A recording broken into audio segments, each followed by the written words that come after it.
നമസ്കാരം, എല്ലാവർക്കും ആമീസ് ഫുഡ് കോർട്ടിലേക്ക് സ്വാഗതം. എൻ്റെ പേര് സുമിത. അപ്പോൾ നമ്മളിന്ന് ഇഫ്താർ സ്പെഷ്യലായിട്ട് ഉണ്ടാക്കുന്നത് ഒരു വെറൈറ്റി ആയിട്ടുള്ള ഒരു അടിപൊളി സ്നാക്കാണ്. ചിക്കൻ ഉള്ളിൽ ഫില്ലിംഗ് ആയിട്ട് വരുന്ന ഒരു ഐറ്റം ആണ് കേട്ടോ. അപ്പോൾ കിഡിലൻ റെസിപ്പിയാണിത്. അപ്പോൾ ഇതെങ്ങനെയാണ് ഉണ്ടാക്കുന്നതെന്നും കൂടി നമുക്ക് നോക്കാം.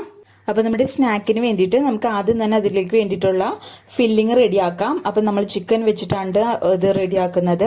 അപ്പം അതിന് വേണ്ടിയിട്ട് ഒരു പാൻ അടുപ്പത്ത് വെച്ചിട്ടുണ്ട്. അതിലേക്ക് 1 ടേബിൾ സ്പൂൺ അളവിൽ ഓയിൽ ഒഴിച്ചു കൊടുക്കാം. ഓയിൽ നല്ലപോലെ ചൂടായിട്ട് വരുമ്പോൾ നമുക്കിതിലേക്ക് സവാള ചേർത്ത് കൊടുക്കാം. ഒരു മീഡിയം സൈസിലുള്ള സവാള ചെറുതായിട്ട് എരിഞ്ഞത്, അതേപോലെ ഒരു വലിയ പച്ചമുളക് ചെറുതായിട്ട് എരിഞ്ഞത്, പിന്നെ ഞാൻ എടുത്തിരിക്കുന്നത് 1 ടീസ്പൂൺ അളവിൽ വളരെ ചെറുതായിട്ട് എരിഞ്ഞ ഇഞ്ചിയും 1 ടീസ്പൂൺ അളവിൽ വളരെ ചെറുതായിട്ട് എരിഞ്ഞ വെളുത്തുള്ളിയുമാണ്.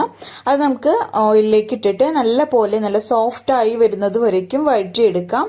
സവാളയൊക്കെ നല്ലപോലെ സോഫ്റ്റ് ആയിട്ട് വന്നാൽ നമുക്ക് ഇതിലേക്ക് തക്കാളി ചേർത്ത് കൊടുക്കാം.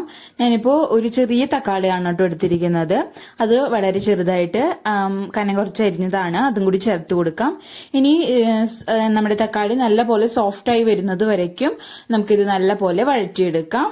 അപ്പോൾ നമ്മുടെ സവാളയും അതേപോലെ തക്കാളിയൊക്കെ നല്ലപോലെ വാടി വന്നിട്ടുണ്ട്. ഇനി ഇതിലേക്ക് നമുക്ക് മസാലപ്പൊടികളൊക്കെ ചേർത്ത് കൊടുക്കാം. അപ്പോൾ നിങ്ങളുടെ ടേസ്റ്റിനനുസരിച്ച് മസാലപ്പൊടികളുടെ അളവൊക്കെ നിങ്ങൾ നിശ്ചയിക്കാം കേട്ടോ. ഞാനിപ്പോൾ ഇതിലേക്ക് ഒരു 1/4 ടീസ്പൂൺ മഞ്ഞൾപ്പൊടി ചേർക്കുന്നുണ്ട്. അതേപോലെ മുളക് പൊടിയാണ് ഇതിലേക്ക് ചേർക്കുന്നത്. ഒരു 1/2 ടീസ്പൂൺ അളവിൽ നമ്മുടെ സാധാരണ എരിവുള്ള മുളക് പൊടി ചേർത്ത് കൊടുക്കുന്നുണ്ട്. അതേപോലെ 1/2 ടീസ്പൂൺ അളവിൽ കാശ്മീരി മുളക് പൊടിയും ചേർത്ത് കൊടുക്കുന്നുണ്ട് കേട്ടോ. പിന്നെ ഇതിലേക്ക് 1 ടീസ്പൂൺ അളവിൽ മല്ലിപ്പൊടിയാണ്. മല്ലിപ്പൊടിയുടെ അളവ് അധികം കൂടി പോകണ്ട. അതേപോലെ തന്നെ നമുക്ക് ഇതിലേക്ക് ഒരു 1/2 ടീസ്പൂൺ അളവിൽ ഗരം മസാല പൊടിയും കൂടി ചേർത്ത് കൊടുക്കാം. പിന്നെ ആവശ്യത്തിനുള്ള ഉപ്പും കൂടി ചേർത്തിട്ട് നമ്മളിത് നല്ല പോലെ വഴറ്റിയെടുക്കാം. ഈ പൊടികളുടെ പച്ചക്കുത്ത് മാറുന്നത് വരയ്ക്കും നല്ലപോലെ വഴറ്റിയെടുക്കാം കേട്ടോ. ഇപ്പൊ നമ്മുടെ മസാലപ്പൊടികളൊക്കെ നല്ലപോലെ മൂത്ത് വന്നിട്ടുണ്ട്. ഈ സമയം നമുക്ക് ഇതിലേക്ക് ചിക്കൻ ചേർത്ത് കൊടുക്കാം. ചിക്കൻ ഞാൻ 1 കപ്പ് അളവിലാണ് എടുത്തിരിക്കുന്നത്.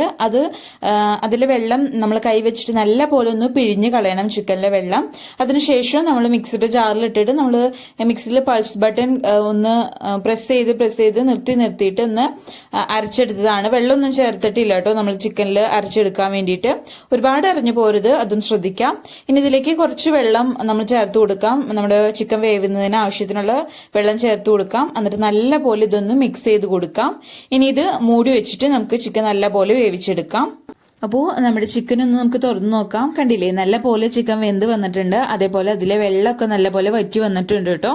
അപ്പോൾ നമ്മളിത് ഇടയ്ക്കൊന്ന് തുറന്നു നോക്കി ഇളക്കി കൊടുക്കാനും മറക്കരുത്. അപ്പോൾ ഞാൻ ഇതിലേക്ക് വേണ്ടിയിട്ട് 1 കപ്പ് അളവിൽ ചിക്കനാണ് എടുത്തിരിക്കുന്നത്. അതേപോലെ എല്ലില്ലാത്ത ചിക്കനാണ് കേട്ടോ ഞാൻ ഇതിൽ യൂസ് ചെയ്തിരുന്നത്.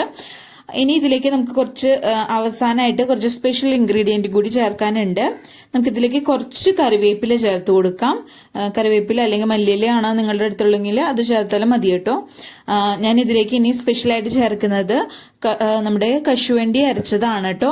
അപ്പോൾ അതൊരു കുറച്ച് കശുവണ്ടി എടുത്തിട്ട് കുറച്ച് നേരം വെള്ളത്തിലിട്ട് ഒന്ന് കുതിർക്കുക. അതിനുശേഷം വെള്ളം ഒഴിച്ചിട്ട് നല്ല പോലെ അരച്ചെടുക്കുക. അപ്പോൾ നമുക്ക് നല്ല പോലെ പേസ്റ്റ് രൂപത്തിൽ കിട്ടും. അതൊരു 1/4 കപ്പ് അളവിലാണ് ചേർത്ത് കൊടുത്തിരിക്കുന്നത്. ഇനി ഈ ചിക്കനിൽ നല്ല ജ്യൂസി ആയിട്ടും അതേപോലെ നല്ലൊരു ടേസ്റ്റ് തരും നമ്മളിങ്ങനെ പേസ്റ്റ് രൂപത്തിൽ നമ്മുടെ കശുവണ്ടി പരിപ്പ് ചേർത്ത് കൊടുക്കുമ്പോൾ ഫില്ലിങ് കഴിക്കാൻ നല്ല ടേസ്റ്റ് ആയിരിക്കും. അപ്പോൾ അതും കൂടി ചേർത്തിട്ട് നമ്മൾ ചിക്കനെ എല്ലാ ഭാഗത്തേക്കും മിക്സ് ചെയ്യാം. ഇനി ഇത് ഒന്നും കൂടി ഡ്രൈ ആക്കി എടുക്കാം. ഇപ്പോൾ ഇതാ നമ്മുടെ ഫില്ലിങ് ഇവിടെ റെഡി ആയിട്ടുണ്ട്. ഇത്രയും മതി, നല്ലപോലെ ഡ്രൈ ആയിട്ട് വന്നിട്ടുണ്ട് കേട്ടോ. ഈ സമയം നമുക്ക് ഫ്ലെയിം ഓഫ് ചെയ്തിട്ട് ഒരു സൈഡിലേക്ക് ഇത് ചൂടാറാനൊന്ന് മാറ്റി വെക്കാം. ആ സമയം കൊണ്ട് നമുക്ക് ഇതിലേക്ക് വേണ്ടിയിട്ടുള്ള മാവ് റെഡിയാക്കി എടുക്കാം. അപ്പോൾ നമ്മുടെ സ്നാക്കിലേക്ക് വേണ്ടിയിട്ടുള്ള നമുക്ക് മാവ് റെഡിയാക്കി എടുക്കാം. അപ്പോൾ അതിന് വേണ്ടിയിട്ട് കടായി എടുത്തിട്ടുണ്ട്. അതിലേക്ക് ഒരു 1.5 കപ്പ് വെള്ളം ചേർത്ത് കൊടുക്കാം. ഞാനിപ്പോൾ 2 കപ്പ് മൈദപ്പൊടിയാണ് എടുത്തിരിക്കുന്നത്. അതിന് 1.5 കപ്പ് വെള്ളം നമുക്കൊന്ന് ചൂടാക്കി എടുക്കണം. ഇനി ഇതിലേക്ക് ആവശ്യത്തിനുള്ള ഉപ്പ് ചേർത്ത് കൊടുക്കാം.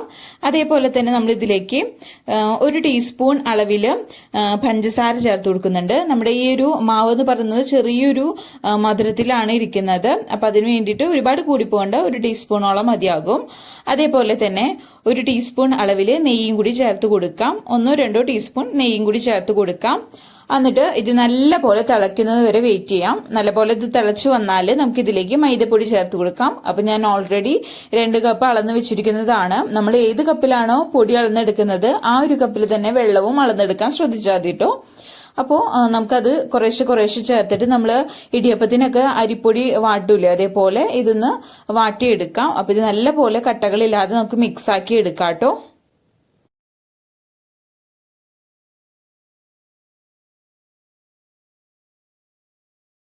ഇപ്പോൾ നമ്മുടെ മാവ് ഇവിടെ നല്ല പോലെ റെഡി ആയിട്ട് വന്നിട്ടുണ്ട്. ഈ സമയം നമുക്ക് ഫ്ലെയിം ഓഫ് ചെയ്യാം. ഇനി നമുക്ക് കൈ വെച്ച് കുഴയ്ക്കാൻ പറ്റുന്ന ചൂടാറി വരുന്നത് വരയ്ക്കും വെയിറ്റ് ചെയ്യാം. അപ്പോൾ ഇതൊന്ന് മൂടി വെക്കാം കേട്ടോ. മാവ് ചെറുതായിട്ടൊന്ന് ചൂടാറി വന്നാൽ നമുക്കിതൊരു കൗണ്ടർ ടോപ്പിലേക്ക് മാറ്റാം. എന്നിട്ട് ഇത് കൈ വെച്ചിട്ട് നല്ല പോലെ തേച്ച് കുഴച്ചെടുക്കാം കേട്ടോ. നല്ല പോലെ മിക്സായി വരുന്നത് വരയ്ക്കും നമ്മളിതിങ്ങ് തേച്ച് കുഴച്ചെടുക്കാം. നമ്മൾ ഇടിയപ്പത്തിനൊക്കെ കുഴക്കുന്ന ആ ഒരു രൂപത്തിൽ തന്നെ നല്ല പോലെ തേച്ച് കുഴച്ചെടുക്കണം. എന്നാലാണ് നമുക്ക് നല്ല പോലെ സോഫ്റ്റ് ആയിട്ട് നമുക്ക് പരത്തിയെടുക്കാൻ പറ്റുള്ളൂ, ക്രാക്കൊന്നും ഇല്ലാത്ത രീതിയിൽ. അപ്പൊ നല്ല പോലെ ഇതങ്ങ് തേച്ച് കുഴച്ചെടുക്കാം കേട്ടോ.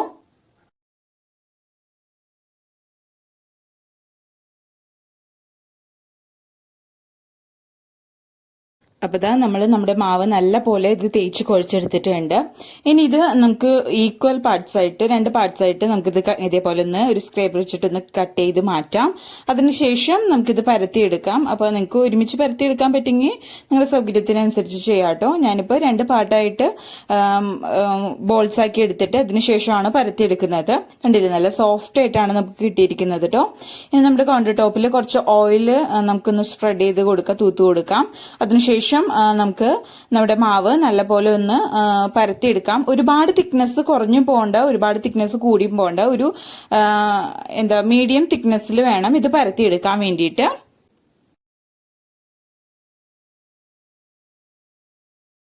ഇപ്പൊ ഇതാ നമ്മുടെ മാവ് ഞാൻ നല്ല പോലെ നിങ്ങൾ പരത്തി എടുത്തിട്ടുണ്ട്. കണ്ടില്ലേ, ഈ ഒരു തിക്നെസ്സിൽ വേണം നമ്മൾ പരത്തി എടുക്കാൻ വേണ്ടിയിട്ട്. ഒട്ടും ക്രാക്ക് ഇല്ലാതെ തന്നെ എളുപ്പത്തിൽ നമുക്കിത് പരത്തി എടുക്കാൻ പറ്റിയിട്ടുണ്ട് കേട്ടോ.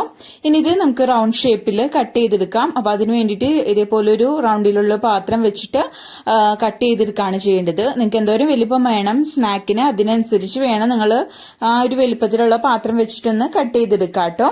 അതല്ലെങ്കിൽ നമ്മൾ ചെറിയ ബോൾസ് ആക്കിയിട്ട് നമ്മൾ പൂരിക്കൊക്കെ പരത്തൂല, അതേപോലെ പരത്തി എടുക്കുകയാണെങ്കിലും കുഴപ്പമൊന്നുമില്ല കേട്ടോ. അപ്പൊ ഇങ്ങനെയാണെങ്കിൽ നമുക്ക് എല്ലാവരും ഒരേ ഷേപ്പിൽ കിട്ടും. അതിന് വേണ്ടിയിട്ടാണ് നമ്മൾ ഇങ്ങനെ കട്ട് ചെയ്തെടുക്കുന്നത്. ബാക്കിയുള്ള മാവ് നമുക്ക് ഇതേപോലെ തന്നെ പരത്തി എടുക്കാം കേട്ടോ. എന്നിട്ട് റൗണ്ടിൽ കട്ട് ചെയ്തെടുക്കാവുന്നതേ ഉള്ളൂ. എനിക്ക് വേണമെങ്കിൽ ഒന്നും കൂടി പരത്തണമെങ്കിൽ ചപ്പാത്തി കൊല്ല് വെച്ചിട്ട് ഒന്ന് പരത്തി എടുത്താൽ കുറച്ചും കൂടി ഒന്ന് കനം കുറഞ്ഞ് കിട്ടും. ഒരുപാട് കനം കുറഞ്ഞ് പോരുത് കേട്ടോ, അതും പ്രത്യേകം ശ്രദ്ധിക്കാം. ഞാൻ ജസ്റ്റ് ഒന്ന് അതിന്റെ മുകളിൽ കൂടെ ഒന്ന് ഓടിച്ചു കൊടുത്തിട്ടേ ഉള്ളൂ. കണ്ടില്ലേ, ഈ ഒരു രീതിയിൽ നമ്മൾ ഈ ഒരു തിക്നെസ്സിൽ ഇത് റൗണ്ട് ചെയ്ത് എടുത്തിട്ടുണ്ട്. ഇനി ഇതിന്റെ ഉള്ളിലേക്ക് നമുക്ക് ഫില്ലിങ് നിറച്ചു കൊടുക്കാം. ഇനി നമ്മളുടെ ചിക്കന്റെ ഫില്ലിങ് നമ്മൾ റെഡിയാക്കി നേരത്തെ വെച്ചിരുന്നല്ലോ, അത് കുറച്ച് നമ്മുടെ പരത്തി വെച്ചിരിക്കുന്ന മാവിന്റെ ഉള്ളിലേക്കായിട്ട് നടുക്കത്തേക്കായിട്ട് നമുക്ക് കുറച്ച് വെച്ചു കൊടുക്കാം. ഒരുപാട് കൂടി പോരുത് കേട്ടോ. അങ്ങനെയാണെങ്കിൽ ഇത് നമ്മൾ മടക്കുമ്പോൾ പൊട്ടിപ്പോകാൻ സാധ്യതയുണ്ട്. നമ്മൾ ഏത് ഡിസൈനിലാണോ ഇതാക്കിയെടുക്കുന്നത് അപ്പോൾ പൊട്ടിപ്പോകാൻ സാധ്യതയുണ്ട്, അല്ലെങ്കിൽ ഫില്ലിങ് പുറത്തേക്ക് വരാൻ സാധ്യതയുണ്ട്. അതുകൊണ്ട് കുറച്ച് മാത്രം വെച്ചു കൊടുക്കാം. അതിനുശേഷം നമുക്കിതിന്റെ ചുറ്റും ആ റൗണ്ടിൽ തന്നെ നമുക്ക് ഇതേപോലെ ഞാൻ ഇപ്പൊ കാണിക്കുന്ന പോലെ വെള്ളമാണ്, സാധാരണ നോർമൽ വാട്ടർ നമുക്ക് ഇതേപോലെ അങ്ങ് തേച്ച് കൊടുക്കാം. അപ്പൊ നമ്മൾക്കിത് സൈഡുകൾ ഇങ്ങനെ ഒട്ടിച്ചെടുക്കാൻ എളുപ്പത്തിന് വേണ്ടിയിട്ടാണ് കേട്ടോ അങ്ങനെ ചെയ്യുന്നത്. അതല്ലെങ്കിൽ നിങ്ങൾക്ക് വേണമെങ്കിൽ കുറച്ച് വെള്ളത്തില് മൈദപ്പൊടി ചേർത്ത് മിക്സ് ചെയ്തതിന് ശേഷം ഒന്ന് തേച്ച് കൊടുത്തിട്ട് ഒട്ടിച്ചെടുത്താലും കുഴപ്പമൊന്നുമില്ല കേട്ടോ. ഇപ്പൊ ദാ ഈ ഒരു ഷേപ്പിലാണ് ഞാനിപ്പോ കാണിക്കുന്ന പോലെ 2 സൈഡും ഇതേപോലെ കൂട്ടി വെച്ചിട്ട് ഒന്ന് പ്രസ് ചെയ്ത് കൊടുക്കാം. അതിനുശേഷം ബാക്കി 2 അറ്റങ്ങളും ഞാൻ കാണിക്കുന്ന ഒരു രീതിയിൽ തന്നെ ചെയ്തെടുക്കാം. നിങ്ങൾക്ക് ഇഷ്ടമുള്ള രീതിയിൽ ഇത് ഷേപ്പാക്കി എടുക്കാം കേട്ടോ. ഡിസൈനിൽ ഇത് നമുക്ക് റെഡിയാക്കി എടുക്കാം. ഞാനിപ്പോൾ ഈ ഒരു രീതിയിലാണ് കാണിക്കുന്നത്. അപ്പൊ കാണാനും നല്ല ഭംഗിയായിരിക്കും. ഫ്രൈ ചെയ്തെടുക്കുമ്പോഴും നമ്മൾ പ്രസന്റ് ചെയ്യുമ്പോഴും നല്ല ഭംഗിയായിരിക്കും കാണാൻ വേണ്ടിയിട്ട്. അപ്പൊ ഇതേപോലെ അങ്ങ് സൈഡ് നമ്മൾ വെച്ചതിന് ശേഷം കൈ വെച്ചിട്ട് പ്രസ് ചെയ്ത് കൊടുക്കാൻ മറക്കരുത്, അതല്ലെങ്കിൽ പൊട്ടിപ്പോവാൻ സാധ്യതയുണ്ട്. അപ്പൊ ദാ നമുക്ക് ഇതേപോലെ അങ്ങ് പ്രസ് ചെയ്തിട്ട് അപ്പോൾ വെള്ളത്തിന്റെ കുറവ് തോന്നാണെങ്കിൽ ജസ്റ്റ് ഒന്ന് വെള്ളം തേച്ച് കൊടുത്തതിന് ശേഷം നമുക്ക് ഇതേപോലെ അങ്ങ് വെച്ചിട്ട് നല്ല പോലെ കൈ വെച്ചിട്ട് പ്രസ് ചെയ്യുക. പെട്ടെന്ന് തന്നെ ഒട്ടി കിട്ടിക്കോളൂ കേട്ടോ. അതുകൊണ്ട് പേടിക്കേണ്ട, പൊട്ടിപ്പോകുന്നുള്ള പേടിയൊന്നും വേണ്ട.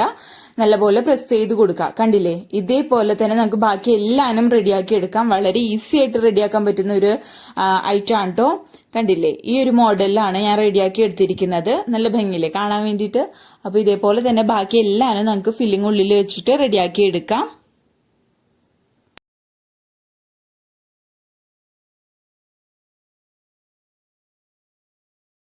ഇപ്പൊ ഇതാ ബാക്കി വന്ന എല്ലാ മാവും വെച്ചിട്ട് ഞാൻ ഉള്ളിൽ ഫില്ലിംഗ് ഒക്കെ വെച്ചിട്ട് ഇതേ ഒരു ഷേപ്പിൽ റെഡിയാക്കി എടുത്തിട്ടുണ്ട്. ഇനി നമ്മള് ഇത് കോട്ട് ചെയ്തെടുക്കണം. അപ്പൊ അതിന് വേണ്ടിയിട്ട് ഒരു മുട്ട നല്ലപോലെ ബീറ്റ് ചെയ്തെടുത്തിട്ടുണ്ട്. അതേപോലെ കുറച്ച് ബ്രെഡ് ക്രംസ് എടുത്തിട്ടുണ്ട് കേട്ടോ.